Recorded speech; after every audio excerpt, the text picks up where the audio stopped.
Brothers and sisters, I would like to bless you based on James chapter 1, verse 12, which reads, "Blessed is anyone who endures temptation.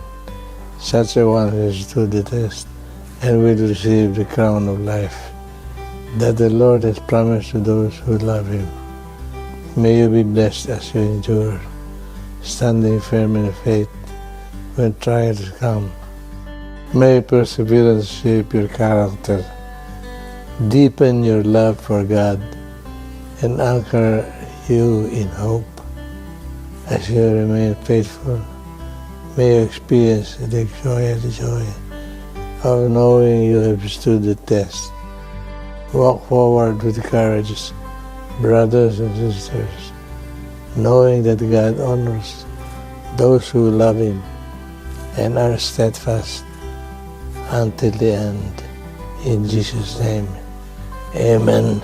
Good evening, brothers and sisters, and welcome to another episode of our online Elim gathering. Jesus promised that where 2 or 3 are gathered in His name, there He is in their midst. And so every Tuesday, mga kapatid, we gather in the name of Jesus. So itong online Elim gathering, hindi lang siya yung pinapanood natin, but we also participate, di ho ba?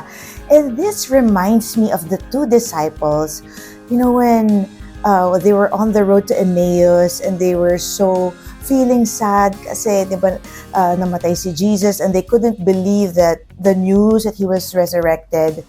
But they realized at one point that Jesus was with them. And on hindsight, sabi nila, weren't our hearts burning within us, as He talked to us on the road and explained the scriptures to us. So this online Elim gathering, mga kapatid, can be a time of encounter with Jesus. Amen? So let us open our hearts, let us be ready to receive His love in the name of the Father, and of the Son, and of the Holy Spirit. Amen.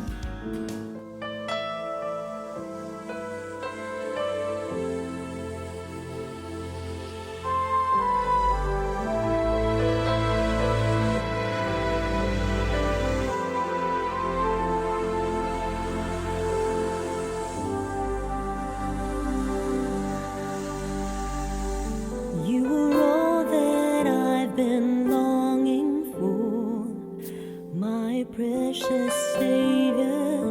You are all that I've been searching for, my glorious King. You are all that I've been yearning for, my one desire. You are all that I've been waiting for, my awesome Lord. When I receive You, dearest Jesus, in Your body and Your blood, Your body and Your blood, my heart burns with love for You. My heart burns with love for You.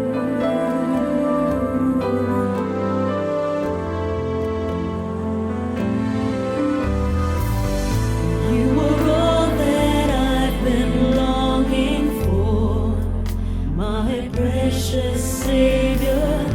You are all that I've been searching for, my glorious King.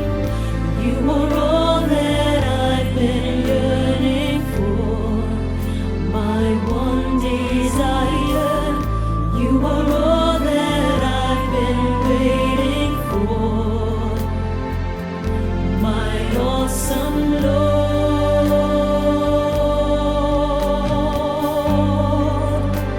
Oh, when I receive You,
Lord, we thank you for your abiding presence. We thank you that you are constantly with us. Tonight, O Lord, we pray that you may speak to us in ways that we can understand, that you would grant us, Lord, a personal message all throughout this online Elim gathering. Let our hearts be stirred, O Lord. Draw us closer to yourself. We pray all these in Jesus' name. Amen. In the name of the Father, and of the Son, and of the Holy Spirit. Amen. And so now, mga kapatid, let us ready our hearts, our minds, and our ears to listen to the Lord's voice through our teacher of the Word tonight, full-time servant of the Lord, Sister Lori Lina.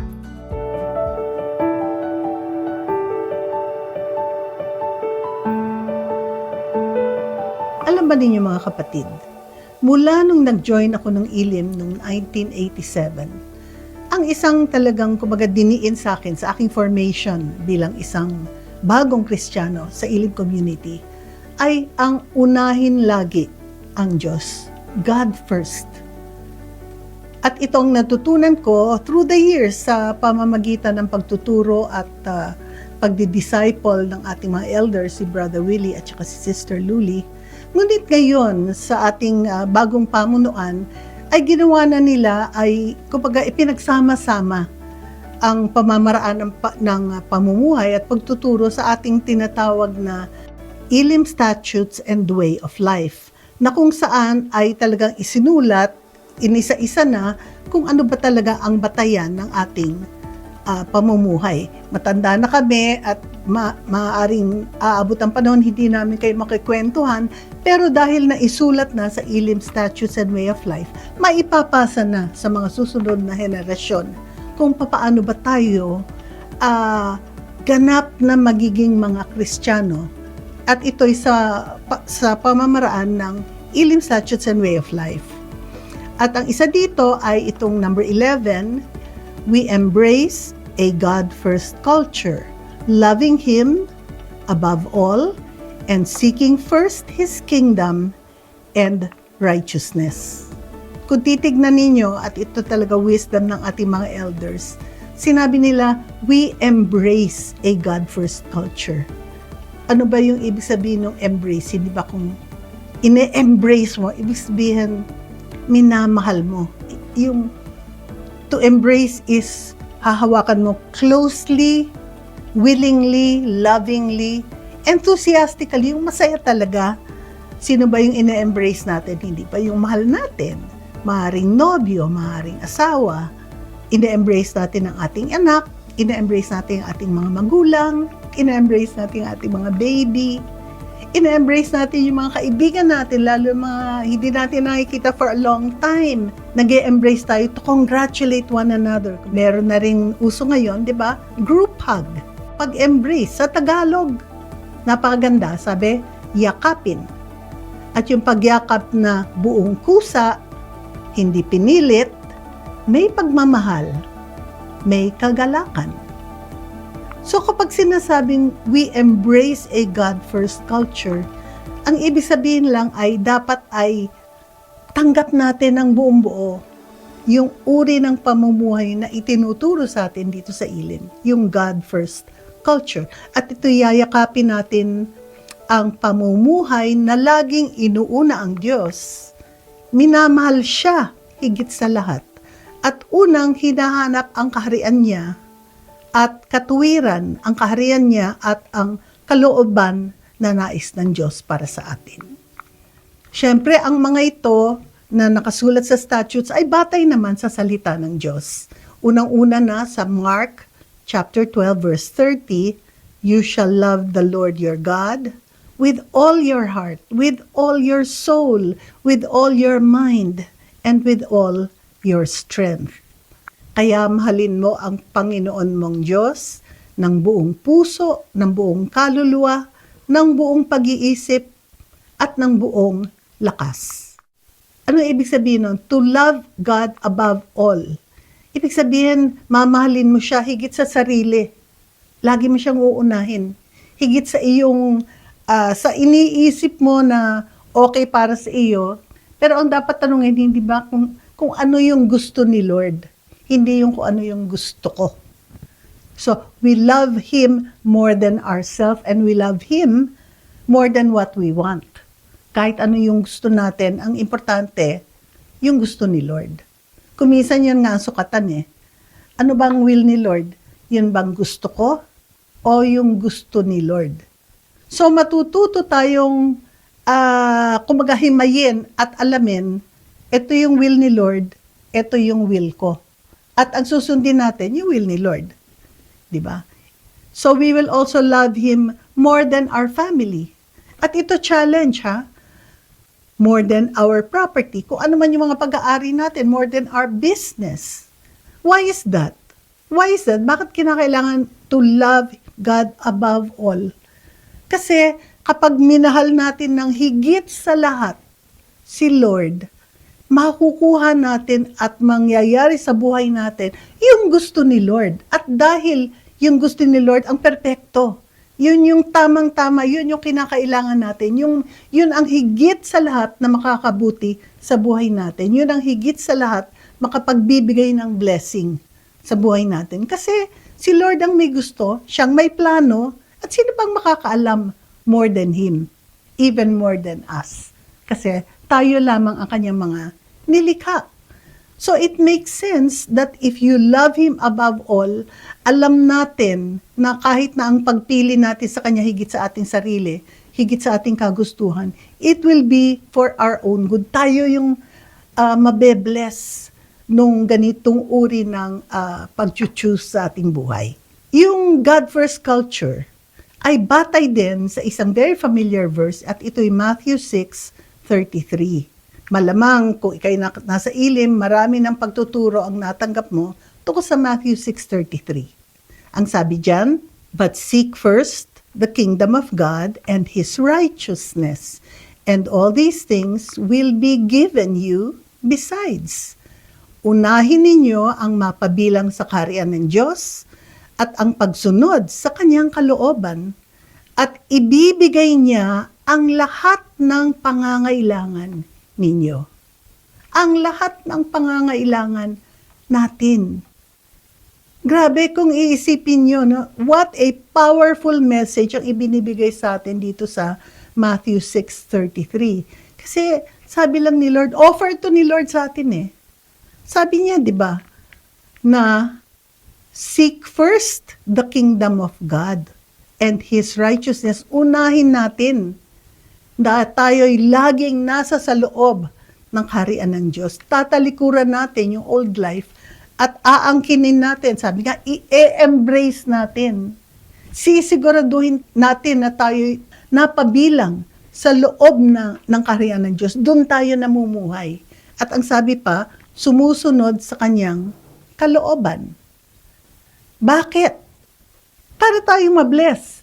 At ano yung uri ng pagbe-bless? Yun ang nakasabi dyan sa Matthew 6:33. Balikan natin, sabi niya, unahin ninyo ang mapabilang sa kaharian ng Diyos at ang pagsunod sa Kanyang kalooban at ito yung blessing, at ibibigay niya ang lahat ng pangangailangan nyo. Ibibigay niya ang lahat ng pangangailangan natin. Isipin nyo yun. Ano ba ang pangangailangan natin? Iba-iba yan. Hindi ba? Yung pang-araw-araw na pumumuhay. Kung ano ang ating kakainin, kung ano ang ating trabaho, kung ano yung ating mga gamot na iinumin ko tayo may sakit, yung pagbayad sa renta, pagbabayad sa amortization, pagbayad sa tuition, kung ano-ano pang pangbayad na kinakailangan sa pang-araw-araw na buhay. At sa totoo lang, yan kadalasan ang iniisip ng mga tao. Pero alam ba ninyo, very clear. At si Lord na nagsabi, sabi niya, hindi yan ang dapat natin pinag-iisipan. Sabi niya, pag-isipan ninyo at habulin nyo na tayo'y laging mapabilang sa kaharian ng Diyos at hanapin ang kalooban niya. Yun yung parte natin. Yun yung parte natin. At ang sabi ni Lord, lahat yung mga iniisip ninyo, yung lahat ng mga pinag-aabalahan sa araw-araw na buhay, sabi niya, sa Matthew 6:31, yung mas maaga pang verse, sabi dyan, huwag kayong mag-alala. kung ano ang inyong kakanin, iinumin o susuotin. Ang mga bagay na ito ang pinapahalagahan ng mga taong hindi kumikilala sa Diyos. Ang mga bagay na ito ang pinapahalagahan ng mga taong hindi kumikilala sa Diyos. Aray, hindi naman yata tayo yun, ano? Tayo naman ay ang mga taong nagnanasa na masundan, sundin, at isabuhay. Yung gusto ni Lord. Hindi naman tayo hindi doon sa mga kumikilala sa Kanya. So, kung ang confession nga natin at tayo nga ang mga kumikilala sa Diyos, edi makinig tayo, huwag tayong mag-alala, sabi niya. Kasi, sabi nga, sa susunod na talata, sabi diyan, ngunit alam ng inyong Ama sa langit na kailangan nyo ang mga bagay na ito. Anong mga bagay? Yung ating kakainin, iinumin, susuotin, gagamitin pang araw-araw. Sabi ni Lord, alam na ng ating Ama na nasa langit na kailangan natin ang mga bagay na ito. Kaya, umabot tayo sa Matthew 6:33. Sabi na ni Lord ulit, asikasuhin nyo yung God first. Asikasuhin ninyo yung mapanatili sa kaharian ng Diyos. Asikasuhin natin yung pagsunod sa Kanyang kalooban at lahat yung ating mga inaalala. Yung ating kakainin, yung ating iinumin, yung ating pambayad, yung ating kasuotan, kung ano man. Sabi ni Lord, gawin lang nyo yung pinagagawa ko. To seek first the kingdom of God and His righteousness, hanapin ang Kanyang kalooban. At ibibigay niya, hindi uutangin natin. Ibibigay niya, hindi itatrabaho natin. Ibibigay niya ang lahat ng pangangailangan ninyo. Ibibigay niya ang lahat ng pangangailangan natin. So, kinakalan, we have faith, naniniwala tayo at aasa tayo na si Lord hindi siya nagkakamali, hindi siya nagsisinungaling. Hinihintay lang niya kung buo ang loob natin, kung buo ang faith natin, na talagang ine-embrace natin yung buhay sa kaharian niya. Ine-embrace natin yung malaman kung ano ba ang kalooban niya at susundin natin. Yun lang naman ang hinihingi niya eh. And it's for our own good. Alam niyo, nung minsan, nung batang-bata pa lang ako sa renewal, mga 1988, ganyan. Tapos, bumaba ako isang umaga, tapos binuksan ko yung frigidaire. Bakit parang walang laman yung aking freezer? Ano kaya yung uulamin ko? Tapos pagtingin ko doon sa ibaba yung gulayan, napasabi ko talaga, Lord, bakit naman ganito yung buhay ng isang servant of the Lord? Nagsisilbi naman ako sa iyo, sinisikap kong sundin talaga ang kalooban mo. Bakit walang laman yung frigidaire ko? Tapos naalala ko nga yung kwento ni Sister Luli na nung minsan, ang dami-daming tao sa bahay nila kasi gustong pakinggan yung pagtuturo ni Brother Willie. Pero iisa lang yung plato ng pansit na meron siya para isilbi. So sabi niya, Lord, ayoko namang mapahiya ang inyong mga servants. Ito lang ang pagkain. Paki-multiply mo naman itong ulam at ang lahat ay makatanggap di lamang ng salita ng Diyos, pero ng pagkain na nanggagaling sa iyo. Umalis na lahat ng tao na nando sa buong sala nila, ang dami-dami nila. Pag-check niya dun sa mesa, yung plato ng pansit, puno pa. Parang hindi nabawasan. So inisip ko, Lord, yung ginawa mo dun sa pansit ni Sister Luli, pakigawa mo naman sa akin. Punuin mo naman yung freezer ko. Punuin mo naman yung mga gulay na kailangan ko today. Because I'm serving you. Napakasimple lang nung dasal ko. Because I wanted, sabi niya, seek first the kingdom of God and His righteousness and all these things will be given you. Yung all these things kailangan ko sa araw na yun, yung laman ng freezer ko at yung gulay para meron kaming kakainin nung araw na yon. Alam ba nyo, hindi pa dumadaan yung umaga, merong jeep na dumating. Yung jeep galing sa Navotas. Meron palang natulungan yung asawa ko na mangingisda, tapos may dalang isang palanggana ng malalaking isda. Punong-puno yung freezer ko. Napamigay ko pa yung iba sa aking mga kapitbahay. Sabi ko, Lord, thank you ha. Nagluloko lang naman ako, pero pinadalan mo, sinigurado mong Totoo yung sinabi mo, ibibigay yung aking pangangailangan. Pero hindi pa tapos yan, ha? Alam ba niyo, malapit ng tanghali, biglang may dumating na isang van galing sa Baguio. May bumaba, merong isang sako ng gulay, iba't ibang klaseng gulay, grabe. Nagulat talaga ako sa Lord, nagyayabang ka naman sa akin, ano? Pag sinabi mo bibigay mo talaga sobra-sobra. At yun na nang nangyari, pinuno ko yung aking frigidaire, tapos dahil sobra, napabigay ko pa ang dami-dami. Joke ba ito? I mean, siguro, nagpapakitang gilas lang sa akin si Lord. Pero, can you see, mga kaibigan, kung talagang faithful ka or nagsisikap talaga to be faithful to God, to follow yung kanyang will, ang lahat ay ibibigay niya sa inyo. Alam mo, simula nun, hindi na ako nagduda. Hindi na ako nagdalawang isip. Inuuna ko lagi si Lord. Maging sa gastos, maging sa oras, maging anong pagkakataon, laging tatanungin ko, Lord, ano ba yung will mo dito? Kahit na ano yung hawak ko, ano yung will mo, Lord? Kapag meron kong kailangan dalawang gawin, alin yung gagawin ko para kay Lord? Alin yung ikasisiyan ni Lord? Yun ang naging parang pamantayan ko sa buhay. And all these years, mula nung panahon na yun, 1988 hanggang ngayon, ibinibigay ni Lord ang lahat ng pangangailangan namin. Do you not want this kind of life? Simple lang. God first. Matthew 6:33. Gawin lang natin at isabuhay ng totoo na walang duda. At ibibigay ni Lord ang lahat ng pangangailangan natin. At ang maganda dito, when we seek first, when we put God first, ang nangyayari ay tinutupad ni Lord ang pangako niya na binigkas ni Lord Jesus sa John 10:10.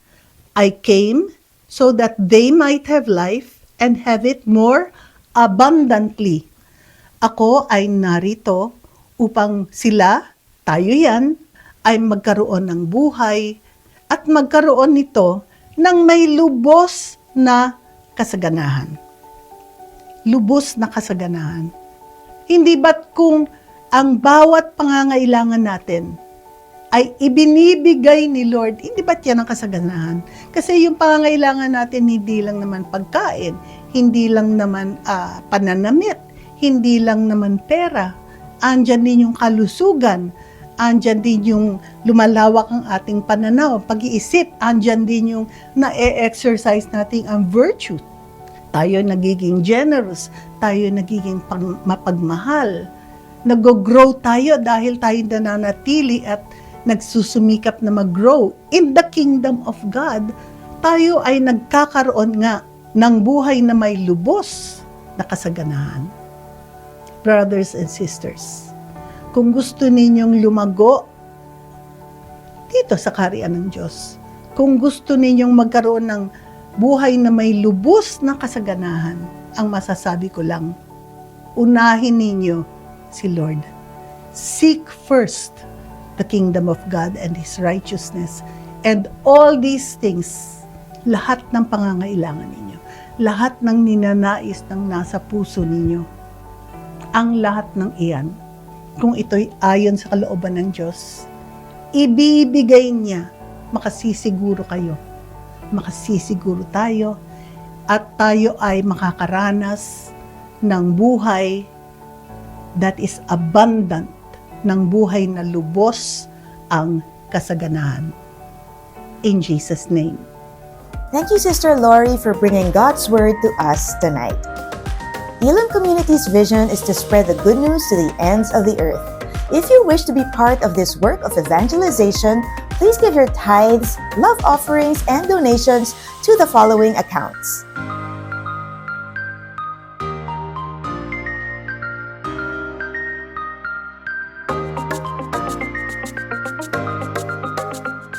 We pray for all those who have given, and we pray that God may bless you 100-fold for your generosity in Jesus' name. Lord, I ask for the gift of humility. Grant me the grace to take your yoke upon me and learn from you, for you are meek and humble of heart. May I put you first above all and regard others as more important than myself. May I decrease as you increase in me.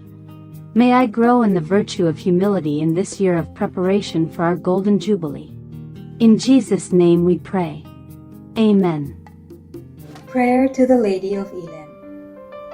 O dear Mary, Lady of Elim, sweet and pure, pray that your Son Jesus will, to innocence and holiness restore the hearts and minds of long-lost souls.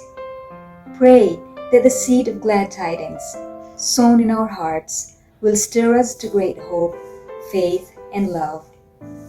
Pray for the vision and intentions of community and of the Church, that with the Lord's watchful care and generous provisions, they shall all be. Pray that a polluted world and all institutions will, from a powerful outpouring of the latter rain, experience the blessings of fresh, living water, a renewal of the Spirit, and healing of our land and of all nations. Hail Mary, full of grace, the Lord is with you. Blessed are you among women, and blessed is the fruit of thy womb, Jesus. Holy Mary, Mother of God, pray for us sinners, now and at the hour of our death. Amen. Hail Mary, full of grace, the Lord is with you. Blessed are you among women, and blessed is the fruit of thy womb, Jesus.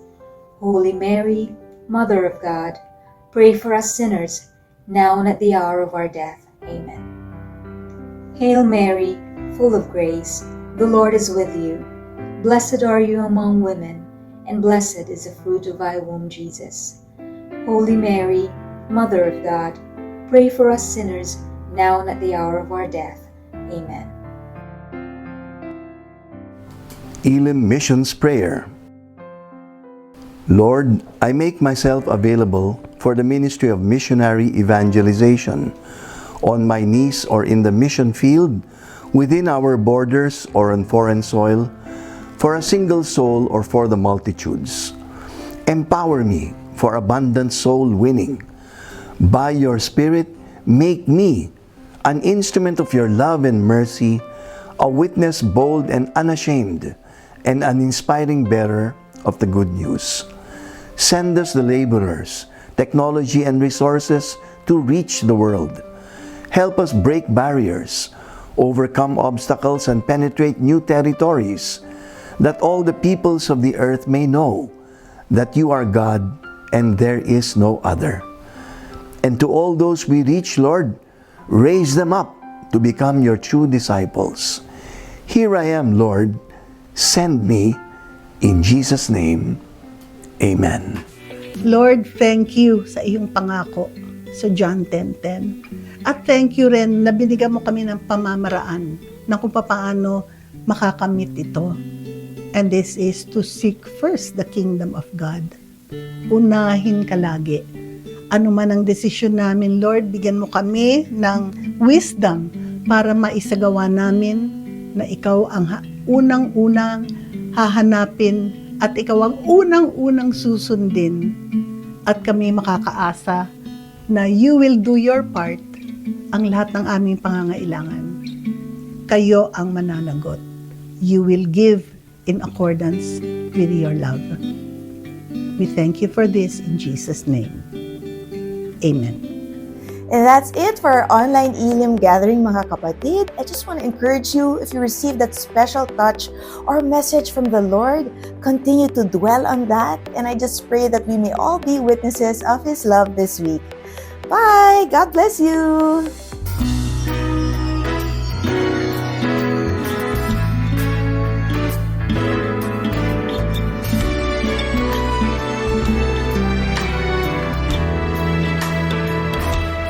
Sometime back each of us lived a solitary life instead, thinking only of ourselves till one day He had to show the way. Now the past doesn't really matter, for we all have found a home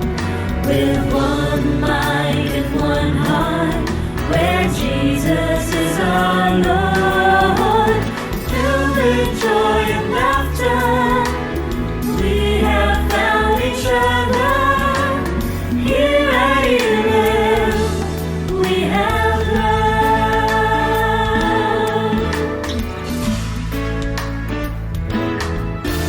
As we wander through the desert, seeking for a total rest, we have found a place of happiness where we all could be refreshed. Now the past doesn't mean